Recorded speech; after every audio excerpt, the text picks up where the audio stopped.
Hello everyone, I am Tacet, and today I'm going to be going over some teams and everything for the Tidecaller class. This is the most recent hero class that ended up coming into Gems of War.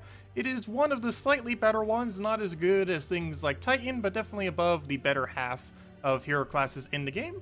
So let's just get into it. As far as its normal traits, ends up getting a submerge whenever it ends up getting a hit, and overall has the most amount of submerge of any hero class, which is one of the bigger reasons you would end up using it. Other than that, it also has an explosion every single time you end up taking an extra turn. Very similar to the Storm's Tree, destroy a yellow every single time it does an extra turn. This is the exact same thing, except it does it for blue. Aside from it having the most amount of submerge of any hero class, the other thing that it will somewhat be used for is Blue Guild War Day, both offensively and defensively, due to the fact that it counts as a merfolk from Atlantis, which actually has insanely good synergy within its own kingdom, as well as within blues in general. As far as the weapon, it is pretty much useless. I would not really advise using it. The only times it would ever really be good is if you were using a heavy blue team, and given that it is just a single color blue weapon, there aren't really many instances that you would bother bringing that out other than very early on in the game. But even in that instance, you'd most likely want to use Frost Mage's weapon rather than this thing. So not really much of a point in bringing it out. Everything on its trees or the perks that you get for maxing it out as well aren't really that good. So it's pretty much one that you can ignore or just get naturally after 250 wins. As far as its trees, it is pretty decent at surviving against casts. It has a lot of stuff to survive in that regard, in mainly HP gains, between its submerge and between the fact that it literally has a 20% spell reduction. But overall, pretty average. Some things that it does have that's pretty nice is the instant freeze at the start of battle that you're pretty much always going to be using. It does get to cleanse every single extra turn, which you're often going to be using on that, just to make sure that you don't have to deal with freeze or any other mechanic. It can get immune to freeze, though more often than not, just having to cleanse would be a better option, unless the team you're up against is extremely heavy on freeze, in which case you might want to go to freeze immune. But in most situations, you're just going to keep it on cleanse. For the next, you can just go for the 20% spell reduction, just so it can tank out spells a little bit better. Depending on what your team composition is, or if they ever add a merfolk 50%, you can end up going for the Fairy Fire, but at the moment there is no way to give it 50% other than this, so you might as well just put this on to allow it to start with half mana, which any hero class that gets to start with half mana are already at least somewhat okay. For the next one, depending on what you're trying to run and if the enemy would actually be bad against Submerge, you'd want to run either the Submerge spam that it has, a Submerge every single extra turn, or simply go for the extra life. This extra life can be synergized with the fact that it also gets extra mana onto green, so that you get both life and green every single time, or and life and extra green mana every time you take a green. Other than that, it actually has 3 different choices of a +1. You can either do it on a blue, green, or purple. More often than not, you're probably going to be choosing on purple. And even though it seems like you might use it on blue, the main reason for that is Azura. Azura is a troop that you get for free from Atlantis Kingdom that if you already have this hero class, you would most likely already have. And with this +1, you can end up getting Azura up in 2 turns, because normally she's blocked on blue, so you'd be able to get on her purple, 2-turn that, or 3-turn if you don't get the double surge, and you'll be able to get her basically a whole turn early just from having this +1 purple on her. So very, very good, and almost every team that you ever use this hero class with is normally going to synergize with an Azura more often than not. And finally, if you do eventually get it maxed at some point, it does gain a sight benefit as well. All merfolk, which includes itself, will gain 2 magic every single time you end up getting a kill on the enemy, so that can stack to be a few extra magic over the course of a game. Not really game changing, so you don't really necessarily have to go out of your way for it. Definitely 70 is useful, but 100 will still help you a little bit if you do want to actually max it out, unlike some 100s that are basically pointless. Other than that, as far as the event stuff, you can run a couple different teams if you are ever a event for it. Actually, yeah, we could show it in PvP, so might as well do it over there. There are a few. You can end up running the Mountain Crusher with triple Deep King. This is a relatively cheap team, since Mountain Crusher you'd already have, just uses with Titan or the hero class or whatever you might want to use it. And then the triple Deep King, they gain extra mana off the brown every single time you explode that, and you'd be able to just keep spamming true damage. And if you happen to have potions active, it would make it even quicker. As far as the other one, there's 2 other ones that you can kind of go for early on. If you're just taking out the early battles, or even if you want to take all of them out with it, you can use Dawnbringer with triple Mervrax. Though if you don't have a Dawnbringer, you can end up replacing some of it out and going Mang, Mervrax, Azura, which you would already have for free, and Nimue, or just double up on something else, like a second Mervrax if you don't have a legendary of Nimue. laying around. That's a few things that you can run for the event-related stuff, but let's get into some teams. So as far as this hero class is concerned, there's really only two things I plan to use it for. Blue Guild War offensively and Blue Guild War defensively. And that is pretty much the full list, and a low-level team that I'll show. But these are the main things I actually intend to use it for, these next two. So the first one we have here is Rope Dart, Azura, Undyne, and Megavore. So right off the bat, we're going to give a +1 purple, or we'll have the +1 purple, so that we can end up getting our Azura up a little bit quicker. Again, there's no half mana start yet for this typing, so hopefully we'll eventually get that as a option.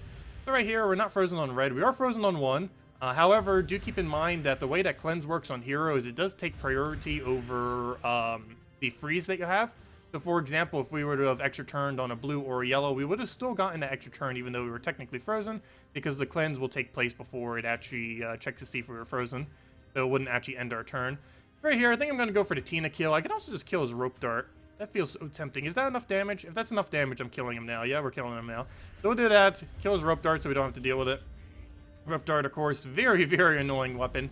Of everything in this team, that is the one thing that doesn't really have a proper replacement.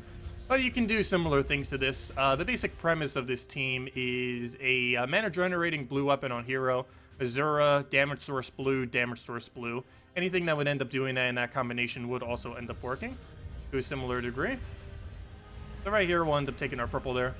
One interesting thing about this too is this team is a complete merfolk team, so we are gaining all of the bonuses from doing that. While this one isn't specifically from the same kingdom, since it's from Blackhawk, it is pure merfolk in that all 4 of them are of that typing. Right here, we'll just go and try killing out the Possessed King, just so we don't have to deal with that. One less thing to worry about on that team. We do have Undyne, and Undyne will double tap that. If you are doing that on blue defend, if you were to ever use him for that, he does get silences onto blues as well. That's also just relevant against any team as well, since most teams are probably using at least 1 blue more often than not. I'll just kill that out. Of course, we lose Submerge whenever we take that skull, but with how many Submerges he ends up doing between taking damage and all the extra turns, you pretty much get it back near immediately. Plus, you could even use a weapon that ends up gaining Submerge to have even more Submerge option.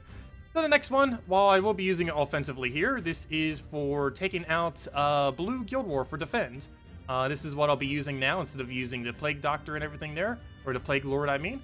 We're basically just doing a Rush Essence of Evil into a Azura to accumulate a bunch of mana for our entire team. And then from there, basically just going and occasionally throwing the Undynes, which since this is Blue Guild War, we'll be able to silence all of them, gets all the boost ratio off of our Merfolk, and should end up being pretty decent, even under AI control. The only thing it might not do correctly under AI control is Essence of Evil. It might not target it correctly.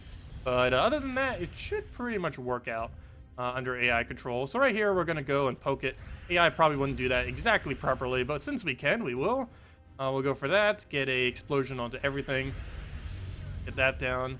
Be able to get another poke here. I could probably just kill that out. Of course, Gargantor is pretty bad. Not the worst mythic anymore, but pretty far down there still. Of course, we silence blues whenever we do that. Of course, he only has 1, so not really doing too much there yet. But I guess we'll just go disable his first slot, and that'll allow us to do a little bit more skull damage. We can't actually hit the other one quite yet. Let's take those browns. A little bit of a poke here. That's not enough to kill anything, I don't believe. And no, it is not. That's not even enough to get Azura all the way. I guess we could go for another poke here. I really want to hit his hero, but he does have stealthy, so that's not really going to work out. So I guess we'll go for another one of these. We'll just refresh his things and hopefully kill him off of Death Mark, if nothing else. And then we just go for the Undyne, apply some damage. I kind of want to hit that, but I guess we'll go avoid it and go for first slot. Give him enough to kill that out. And then we just poke that twice into a kill. If we get that HP reduction, that'd be great. Well, we got an HP reduction, not exactly where I wanted it, though. Well, we can throw that down, get another little poke. And at this point, we can take a skull. And down it goes. So that's what I'm planning for Blue Guild War Defense now with this hero class. And finally, one last thing that we could do, a low-level team. With extremely cheap stuff that most people would have access to. I guess we'll go to a mid-range battle right here. Actually, let's try finding one that doesn't have as many instant disables. Which that Goblin team probably would have been fine. Here we go. Here's a weird Dawnbringer Megavore kind of team. This one should be okay. So right here, super cheap team. And it's still 4 times Merfolk as well. It is Azura, which you get for free and just from completing the hero class. And if you do that naturally and not through the event, you would already have this thing maxed out, or you would already own it, since you would need to own it before you even own the hero class, so you own that already. Jar of Eyes, which you get during the All-Seeing Eye event from the factions, and if you don't currently get that, you can get that probably in a few months when it rolls back around again. As far as Mervarax, we mainly just use this for the blue mana generation. Of course, with all the submerges that we have, it does end up boost ratioing to get some more blue.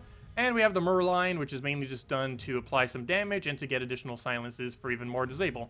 And then we just keep poking with the Mervarax and Merline, and it's basically a complete disable team. We have stat reduction, we have silence, and we can just keep spamming the hero for additional summons, which also have attack reduction attached to them, for even more stat reduction. So we'll go move that over. Just kind of accumulating mana initially. It looks like we got a Glory Gnome too, which is quite convenient. So right here, we'll go and get a double silence. I guess we'll just hit that first because we obviously want to make sure that Glory Gnome goes down. One nice thing about this is it does end up creating a blue storm, which works out really well with Azura. There is things like Skady that can help do perpetual blue storm, but of course that's a mythic. So the next best thing is just kind of having this weapon, because once you have this thing maxed out, it does have blue storm, I believe, on the final perk that is end up giving it to it. So you could basically just have perpetual blue storm for the entirety of this team, which is insanely good with Azura. Worst comes to worst, if you don't have that, you can use Mountain Crusher if you don't have it laying around. However, it is better with Jar of Eyes if you do happen to already have that weapon. But at this point, we basically just keep throwing small disables and just keep chipping it down slowly over time. We'll go get Azura there, clear up basically the whole board. Azura does have Dispel attached to it too, which ends up removing all positive stats effects, things like Barrier and stuff like that. So if he ends up getting his Dawnbringer down, we'll immediately be able to get rid of every single one of those barriers and not have to deal with it. Oh, I'm trying to silence it. Whoops, we actually can't silence it. It's using literally the only hero class in the entire game that has a mean to silence, the Bard hero class. No other hero class currently has it, except for that one. So of course he'd be doing that when I'm trying to silence him. One nice thing about Merline, though, well, apparently won't be able to do it yet, is he does double tap when there's only one left, so that should be enough to kill. And he's just going to barrier again, isn't he? Yep, he's just going to barrier again. Fine, we'll silence you. Or never mind, we can't silence you. Well, have that, take the kill, and there we go. As you can see, it ends up working out even in late game, though we did take more of a mid-range battle. It's not necessarily something you would use as your main team, but if you did want to just use something earlier on in the game with the hero class, that would end up being sufficient for at least PvP, if nothing else. But anyways, that is everything with the new Merlantis hero class. Basically, it has 3 roles. Blue Guild War for basically everything, offensively and defensively on Blue Guild War, since it's now probably better than Frost Mage in some situations, unless you just desperately want to use Freeze on them. But for the most part, Blue Guild War for defend and offensive. For any instance where you need to go and use Submerge, so any instance where Submerge would be very viable, you would end up using this hero class. So anything that runs a lot of AoEs, particularly Dragon teams, they're not really that meta at the moment, but any instance that ends up using that. And thirdly, basically any team that will ever be heavy on Merfolk, anything that ever has Merfolk bonuses, if we ever get a 50% Merfolk start, stuff like that. But for the most part, definitely above average, not the best, more of a utility thing. I'm personally only going to be using it for Blue Guild War, which is why it got its leveled and everything. But aside from that, that is, I would say, its biggest purpose at this current moment in time. If you guys have any other questions, feel free to leave it in the comment section below. Feel free to leave your teams as well if you happen to come up with anything with it. And I will catch all of you later. Goodbye, everyone!